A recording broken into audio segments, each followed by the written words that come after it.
पर्ने गाउँमा अहिले चाहिँ हामी जेरी गल्लीतिर छौँ। जेरी गल्लीको मार्फा भिलेज, जेरी गल्ली, Marpha village, on the way to Muktinath. यहाँ चाहिँ फेरि कबड्डी गल्ली पनि छ। एउटा साथी भेट्यो अझै एक्सप्लोरर हबको।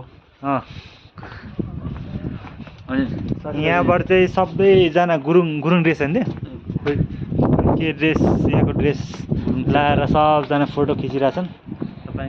तपाईँको सामान छुट्यो कि भन्ने कुरा पनि यस्तो जानकारी गराउँछ यहाँतिर। ओ फायर एक्जिबिसन रहेछ यार। यहाँतिर यस्तो पनि रहेछ ल। सही। नेपालको झन्डा चाहिँ च्यातिए छ। ए हावा चाहिँ धेरै आउँदो रहेछ यहाँतिर। नेपालको झन्डै च्यातिए छ। यता सरस पनि आएर छ। सरसले एउटा यताकै पट्याउला कि भन्ने जस्तो चाहिँ लागिरहेको थियो होइन। पट्यायो भने को पट्याउला त?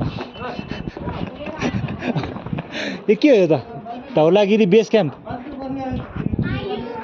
त्यो रुमको त जाने होइन पहिला धौलागिरी बेस क्याम्प पुग्दो रहेछ यताबाट चाहिँ। यहाँ धौलागिरी बेस क्याम्प माथि भनेर देखाएको देखिनस्? धौलागिरी भने हिमाल हो। अनि हिमाल त नि।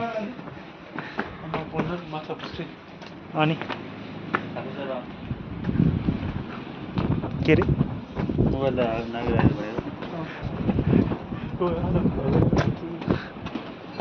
के हो यो?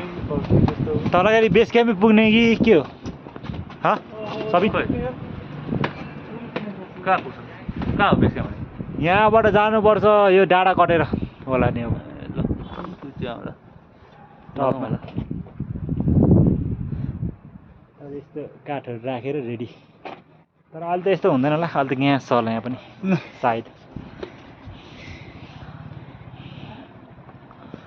यो काठ पनि कहिलेको राखिरहेको हो?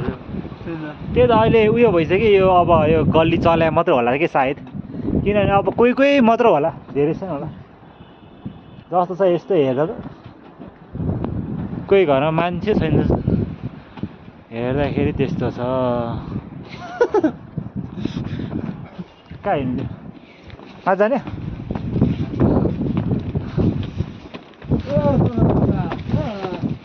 सर चाहिँ मासतिर कतातिर गायब भएछ।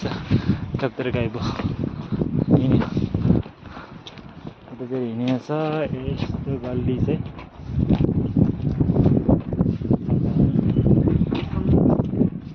सरोज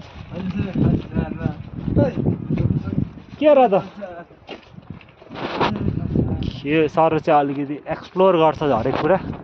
कताबाट कता पुग्छ थाहा छैन। के रहेछ? ए यहाँबाट त एकैचोटि तल देखिँदो रहेछ ल चट्ट लाएर। होल मार्फा भिलेज यस्तो छ है त।